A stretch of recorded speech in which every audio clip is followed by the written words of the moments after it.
Hello friends, जय हिंद। दोस्तों, स्वागत है आपका आपके इस यूट्यूब चैनल जॉब अलार्म में। और आज आपके लिए मैं लेकर आया हूँ एक और वैकेंसी की इन्फॉर्मेशन। दोस्तों, ये रिक्रूटमेंट आई है एसएससी में। एसएससी रिक्रूटमेंट 2022 आपके लिए लेकर आया है स्टेनोग्राफर की वैकेंसी। तो दोस्तों, इस वैकेंसी के बारे में आगे डिटेल से बात करते हैं। तो दोस्तों, ये जो बेसिकली जो भर्ती आई हुई है, ये आई हुई है स्टाफ कलेक्शन सिलेक्शन कमीशन के द्वारा। 2022 की रिक्रूटमेंट है। Has given a notification for the recruitment of the stenographer. Stenographer आपको पता होगा, इस स्टेनोग्राफर के लिए जो ग्रेड सी एंड डी का एग्ज़ाम है, ये 2022 में कंडक्ट होने वाला है। दोस्तों, बात करते हैं इसके इंपॉर्टेंट डेट के बारे में। तो अगर इसके इंपॉर्टेंट डेट के बारे में बात करें दोस्तों, तो इसके लिए आप एप्लीकेशन फाइल करना शुरू कर सकते हैं 20 अगस्त 2022 से। मतलब आज इसको एक दिन हो चुके हैं। और इसकी लास्ट डेट ऑफ एप्लीकेशन है दोस्तों 5 सितंबर 2022 की रात 11 बजे तक आप एप्लीकेशन ऐसा फाइल कर सकते हैं। दोस्तों, गलती मत कीजिएगा अगर आप इस वैकेंसी के लिए इंटरेस्टेड हैं तो, सिंस ये गवर्नमेंट की वैकेंसी है और इसकी साइट आपको परेशान कर सकती है बाद में। तो बेहतर ये होगा कि आप बहुत अगर इंटरेस्टेड हैं तो अभी ही इसमें एप्लीकेशन फाइल कर दें। बहरहाल, बात करेंगे दोस्तों इसके पेमेंट के बारे में। तो पेमेंट आप इसमें 6 सितंबर 2022 तक कर सकते हैं रात के 11 बजे तक। और दोस्तों, ये जो विंडो करेक्शन के लिए जो इसमें खुला रहेगा, वो खुला रहेगा 7 सितंबर 2022 को रात को 11 बजे तक। दोस्तों, बात करते हैं इसके कंप्यूटर बेस्ड जो टेस्ट होने वाले हैं, इस एग्जामिनेशन की जो एक्सपेक्टेड डेट है। दोस्तों, बात करते हैं इसके एक्सपेक्टेड मंथ की। तो नवंबर 2022 इसका एक्सपेक्टेड मंथ बता रहा है, जो एक्सपेक्टेड मंथ है कंप्यूटर बेस्ड एग्जामिनेशन कंडक्ट कराने का। दोस्तों, ये था इसकी भर्ती और इसके इंपॉर्टेंट डेट्स के बारे में जानकारी। बात करते हैं दोस्तों कि ये वैकेंसी किन स्टूडेंट्स, किन कैंडिडेट्स के एलिजिबल होगी। दोस्तों, इसकी शैक्षणिक योग्यता की बात करें तो शैक्षणिक योग्यता बहुत ही सामान्य रखी गई है। दोस्तों, 12th स्टैंडर्ड अगर आप हैं और अगर इक्विवेलेंट भी इसके आपके पास कोई डिग्री है तो आप इस वैकेंसी के लिए एलिजिबल कैंडिडेट माने जाएंगे। दोस्तों, बात करते हैं अगर एज लिमिट के बारे में, तो मिनिमम एज लिमिट यहाँ पे 18 साल बताई गई है और मैक्सिमम एज लिमिट स्टेनोग्राफर के लिए ग्रेड सी के लिए दोस्तों 30 ईयर्स बताई गई है। हालांकि बात करें तो कैंडिडेट्स को 2 जनवरी 1992 के पहले पैदा नहीं होना है, और अगर वो 1 जनवरी 2004 के बाद अगर पैदा हुआ है तो वो इस ग्रेड सी के लिए वो एलिजिबल कैंडिडेट नहीं माना जाएगा। हालांकि मैक्सिमम एज लिमिट जो ग्रेड ग्रुप डी के लिए, यहाँ पे जो ग्रेड डी है उसके लिए 27 ईयर्स है। हालांकि कैंडिडेट्स अगर 2 जनवरी 1995 के पहले पैदा हुआ है और अगर वो 1 जनवरी 2004 के बाद पैदा हुआ है तो वो इस ग्रेड के लिए एप्लीकेबल एलिजिबल कैंडिडेट नहीं माना जाएगा।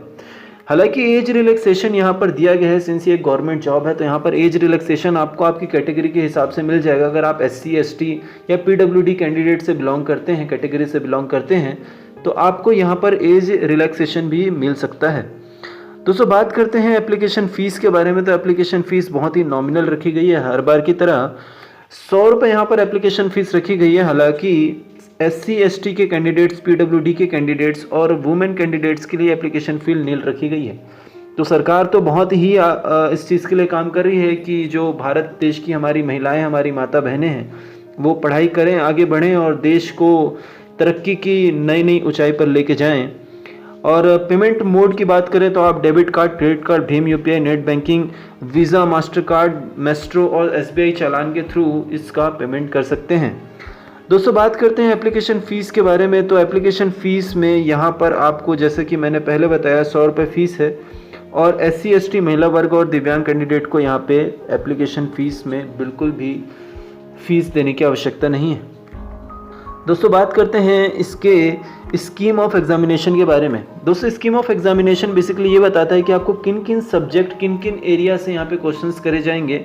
तो दोस्तों, बेसिकली 3 एरिया से आपको यहाँ पे क्वेश्चंस करे जाएंगे और आपका जो एग्ज़ाम का टोटल ड्यूरेशन होगा वो 2 घंटे का होगा, जिसमें आपको general intelligence and reasoning, general awareness और इंग्लिश लैंग्वेज एंड कॉम्प्रीहेंशन से क्वेश्चंस करे जाएंगे।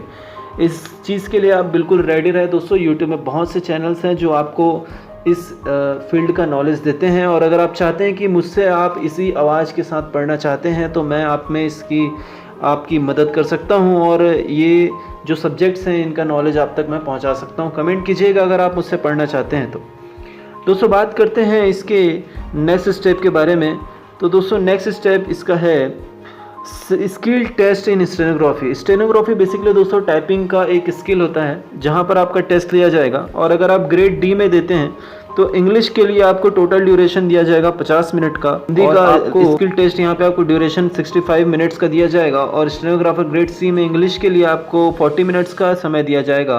स्टेनोग्राफर ग्रेड सी के लिए हिंदी के लिए आपको 55 मिनट्स का समय दिया जाएगा। तो आप इसमें कॉमन देख सकते हैं कि हिंदी की टाइपिंग के लिए आपको ज़्यादा समय दिया जा रहा है। बहरहाल इंग्लिश के समय के लिए, इंग्लिश की टाइपिंग के लिए आपको उतना समय नहीं दिया जाएगा।